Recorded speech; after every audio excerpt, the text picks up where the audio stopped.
Distinguished Rector, distinguished Professor, very happy to be here with you, and above all, distinguished dear students. I'm now in Turkey for more than a year, and this is the first time I have the opportunity to discuss in such a setting with you in real time and face-to-face an issue of importance, and that's a big pleasure. So it's very, very much appreciated that you invited me and that we have this opportunity. Now, as time is always short, I will try to make some introductory remarks, but I'm then also looking forward to an exchange with you and try to answer your questions or to take your remarks, because this must be exchange and not only a presentation. We have seen last week, and I think this is a really major step, that Turkey has ratified the Paris Climate Agreement. This is important, but this will also lead now to major consequences. We now agree across the world with all the countries who have signed and ratified this agreement on our objectives, limiting global warming to 1.5 degrees, reducing CO2 emissions, objective of being CO2 neutral, if ever possible, by mid-century. So now the next task is, how do we get there? And this will affect everybody. It will affect every part of the society. It will affect every part of science. It will affect every generation.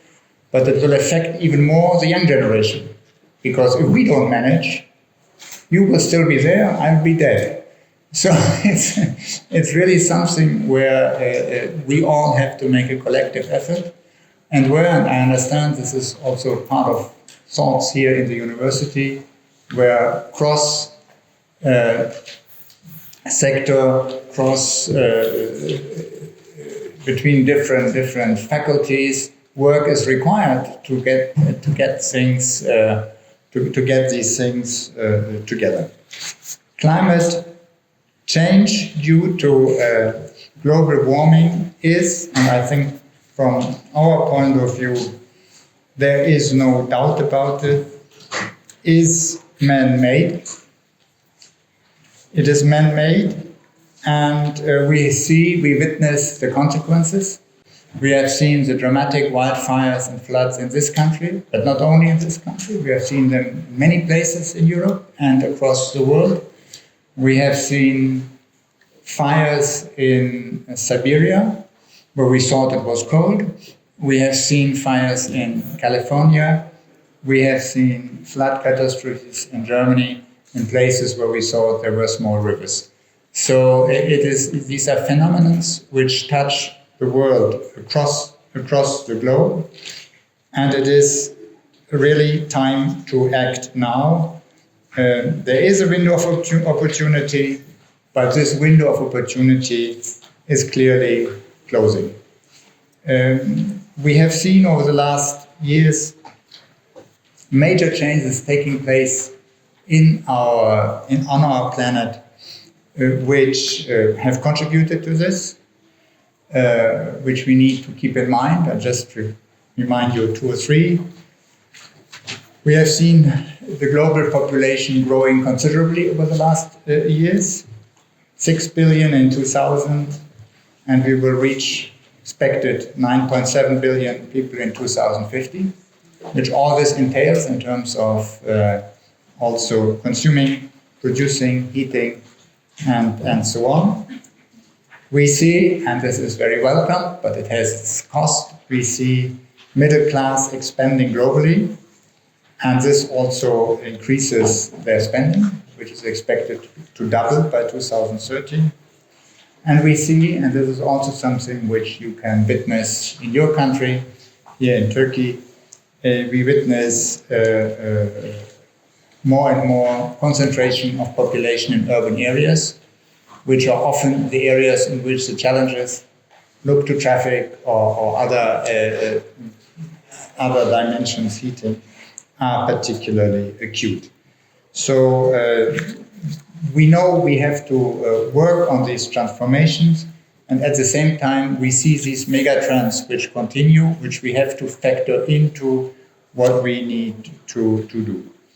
When we look at the Paris Agreement at this stage, and when we see what the countries which are part to this agreement have announced in terms of national contributions to reduce CO2,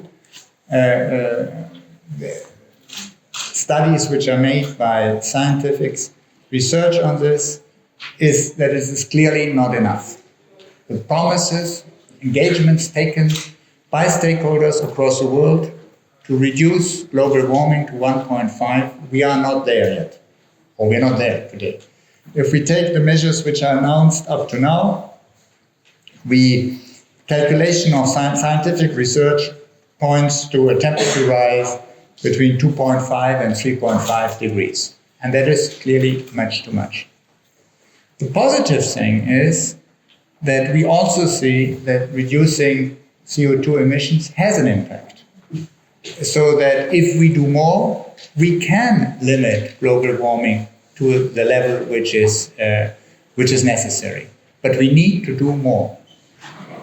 So the conference at the beginning of November in Glasgow will be important, and it will be a time where we will have to expect from parties to this agreement that they also show what they want to do in addition to their targets which they have defined so far, so that we are able collectively to reach our aim.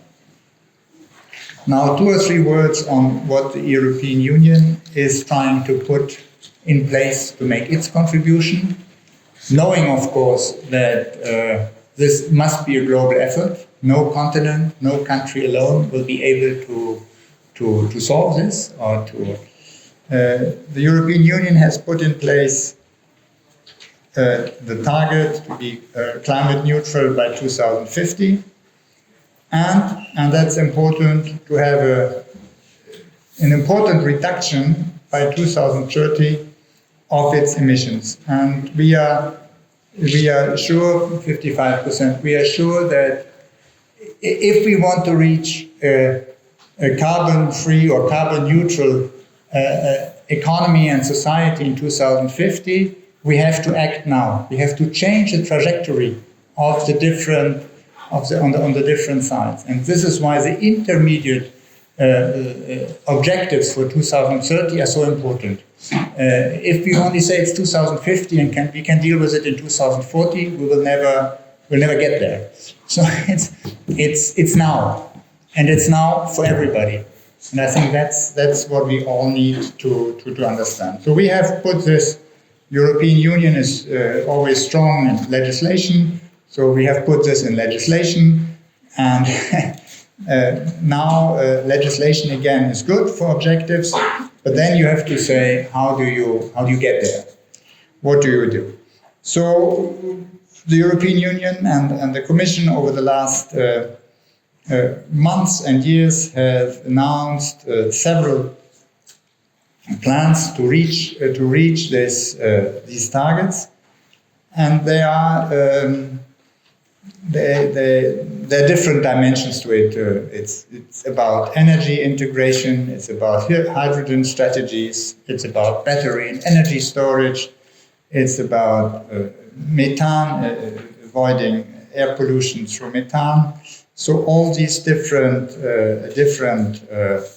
dimensions. But the key instrument, probably the key instrument in the end, is what we call an emission trading system, which we want to expand to more sectors, also to road, buildings, sea, maritime sector. Now, this sounds very technical, emission trading system. In reality, it's all about pricing CO2 emissions. We have to put a price, and a growing price, on CO2 emissions so that innovation, industry, private consumers go for solutions which have less or no emissions. And this is a very important point. Now, people say, and they are right, that all these things which I have briefly mentioned cost a lot of money. It's a lot of investment, public investment, private investment to make these transformations possible. And in this context, only two points from my side. First of all, the cost of no transformation for humanity, for member states, for all of us, is much higher than the cost of investing in this transformation. Much higher. Of course, you have model calculations and so on. I'm not expanding on the details, but we have to be careful in saying this is too expensive, because not doing anything in the end will be much more expensive in terms of damage, in terms of dealing with damages, with wildfires, with floods, with. So, and the second point on the expenses is this is also a huge opportunity. It's a huge opportunity for research. It's a huge opportunity for business. All those who develop now the clean, green products and methods for tomorrow will be the market leaders tomorrow. So if you enter into this race reluctantly and at a late stage, you will have to buy your product somewhere else, because over time people will want products which are CO2 neutral or at least polluting possible. But if you enter in this race with determination and early, as research, as industry, you will be the market leaders of tomorrow, and you have huge opportunities. So as I see you all here, really, in whatever sector you are, try to think how through your activity you can contribute to this, not only on a personal level but also in the area, in the professional area you are working for. So we will then, of course, have to deal with issues of competition. If one continent, one country is putting higher prices on CO2, which increases the cost of their production, this should not lead to the fact that the production then goes to another area where it has a less price on CO2, where it can produce and pollute and be more competitive than the area in which there is a pricing system. So this will be a key question for international trade relations in the years to come. We are thinking about putting in place some kind of border mechanism for this, but this all becomes irrelevant if there are comparable pricing systems in the countries which trade together. This is why I come back to the importance of these trading mechanisms. And let me end by saying 2 or 3 words on why is this so important in the EU-Turkey context. First of all, EU and Turkey within the customs union are very, very interlinked in the economic world. The different value chains go forth and back between Turkey and EU member states. So whoever, as a bigger international corporation, wants to reduce its CO2 footprint will also look to his subsidiaries, to his partners in a country like Turkey, and expect from them that they contribute to the reduction of the CO2 footprint of the overall corporation. But it's also an opportunity, because the research which is done elsewhere can also provide solutions for here. So there is a real interest, economic interest, both sides to do this together. Then we see in Turkey an increased and quite impressive growth in renewable energy deployment over the last years. There is still scope, but again, this trajectory is very important in our relation, and particularly, of course, also for this country. We see here discussion about hydrogen strategies. We see here research being done on electric vehicles, on storage of energy. I have visited recently the only, as far as I understand, carbon negative biorefinery in Europe, which is in Turkey. So this is a very interesting exercise of research. It's around microalgae, which they make grow, out of which they make biofuel. So not of substances which you can eat, but out of algae, and which absorb through photosynthesis much more carbon dioxide from the air than all the trees which you have around here. So, and these are projects. It's a project which is also financed by the European Union, this research project, which now attracts the interest of Turkish Airlines for fuel for planes. So there are many things on which one can work. And this is perhaps my last sentence here, I'm always a bit skeptical when civil servants or politicians prescribe solutions. I think the solutions have to come from innovation, from research, and the political support must be open to new solutions. Yes, when we look at today's world, we can say the objective to be carbon neutral in 2050 seems ambitious or not achievable. But we will achieve it because of you. Because there will be no new solutions. Because there will be innovation. And we have to support this innovation, and we have to be open to this innovation. And then there will be solutions which we do not even envisage today, but which your research, cross-European research, Turkey is part of the European Horizon, so big research program for the next 7 years. It's a research program, European-wide research program to which Turkey is a partner, which has for the next 7 years 100 billion euro, close to 100 billion euro. And there's money for research, but we need the researchers. We need you. Well, I stop here. Thank you very much. Thank you.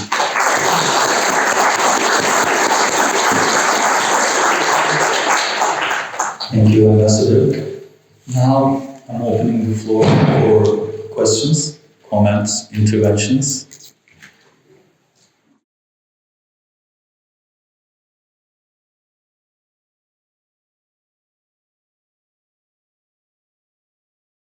I mean, the idea of this border adjustment mechanism is to avoid what I tried to describe, so that energy-intensive production of products which have a lot of CO2 emissions move to countries where they don't have the same obligations in terms of reduction of CO2. So I think this is it's an important debate. We want this to be done within the framework of the World Trade system and World Trade rules. We will not introduce such a thing now hastily. It is something which is foreseen for if there's an introduction in 26. So there is time in the next years also to consult with stakeholders, with partners, what this means and how one can deal with it.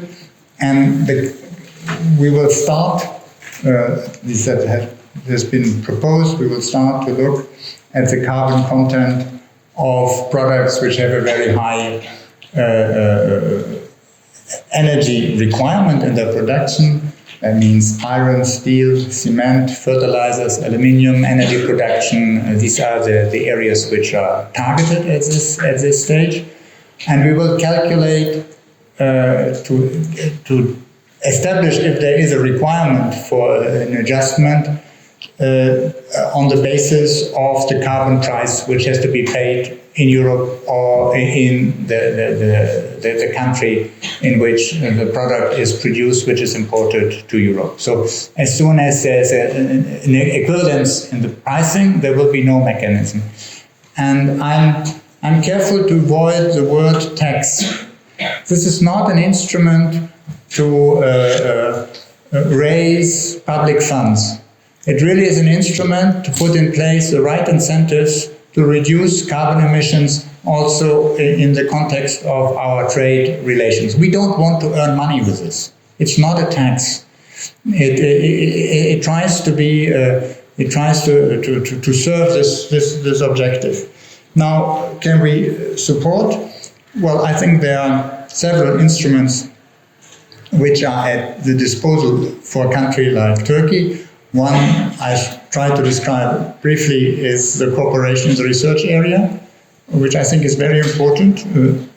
The second is the cooperation, the industrial cooperation between corporates from Europe who have also their installations here in Turkey and who want to have the same kind of technology applied across their facilities.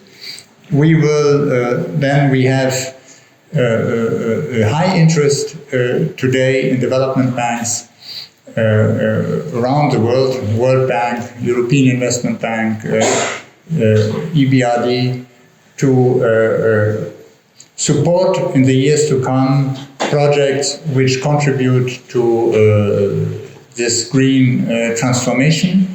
And as the European Union, as Commission, and particularly in the context of the relationship with Turkey, we are certainly willing to see how we can also financially support such loans, that they become attractive for the country. But the important thing about loans is that the country, the business, the research in the country needs to develop what I call a project pipeline. They need to develop some projects which are then also sustainable, for which investment is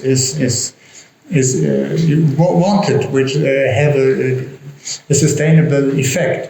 So it always comes back to innovation and research, and their support will certainly be possible.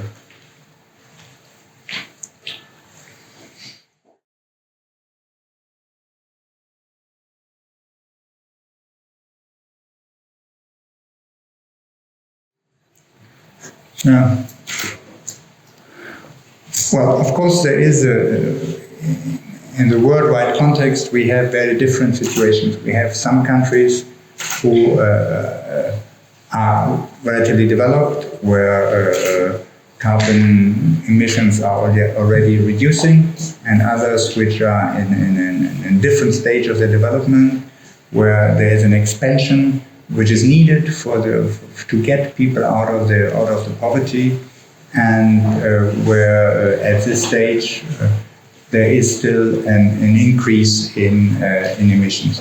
Now, the Paris Agreement foresees here considerable financial support through the green funds for these countries to manage this transformation also in their societies. Now, you can always have a long debate: is this enough or not enough? But at least this is from where we have to start, and perhaps we have to increase it over time. I don't know. It depends a bit of how it works. But these countries also have some opportunities which developed or developing countries do not have. They don't need to make the same errors we made. They do not need to go, let me put it this way, they don't need to go first to production from energy through coal. They can perhaps go directly to renewables. So we see, if I take the telephone, we have many countries in the world where there was never fixed telephone lines, because once we came into the area of mobile telephone, it was nobody invested anymore in putting out telephone lines under the earth or in the air.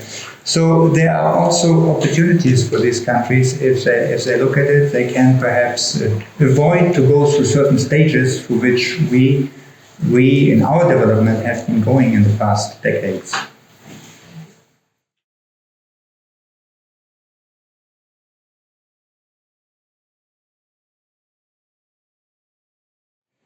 Well, we have in the European Union member states with very different energy mixes. From France, which has up to 70% of its energy production through nuclear, to countries which have never built a single nuclear plant, or Germany, which was up to, I think, 25% of its energy production through nuclear, and which is by 23 will have left this production. So we have a very wide range of energy mixes. You're right that wind and solar energy with the intermittence lead to the fact that I need probably more capacity installed than I need at any individual time to react to these differences. It also leads to the fact that I need to have some basis energy which allows to keep running those installations which always need energy, which cannot deal with interruptions. I think in this area we have invested and we have made a lot of research in production of energy through renewable. We probably have not made enough research and development into storage facilities for energy. And if we get better in storage, and actually batteries for the cars is also kind of storage. We need also the possibility for decentralized storage, for bigger storage capacities, for mechanisms which allow to help to handle this. On nuclear, there of course there's the argument this is not emitting CO2. But for one of the arguments in Germany, and now I cannot speak for Germany, but I can just tell you what I see in Germany, is that there is up to now no solution where to put the remnants of nuclear plants and from reactors for the future. And actually, there is Endlager, no final place to store, and France also has no final place to store. We are creating a liability for the next generations, and not only one or two generations, which we have to be aware of. So it's safety, but it's also what are the long-term consequences of this technology for our planet? Where do we put the stuff? I don't know. Perhaps also here we will have future developments. We have a big research exercise, worldwide exercise in south of France in terms of fusionsreactor, fusion reactor, which has completely different features. And if that works, this is of course fantastic. But we're not there yet.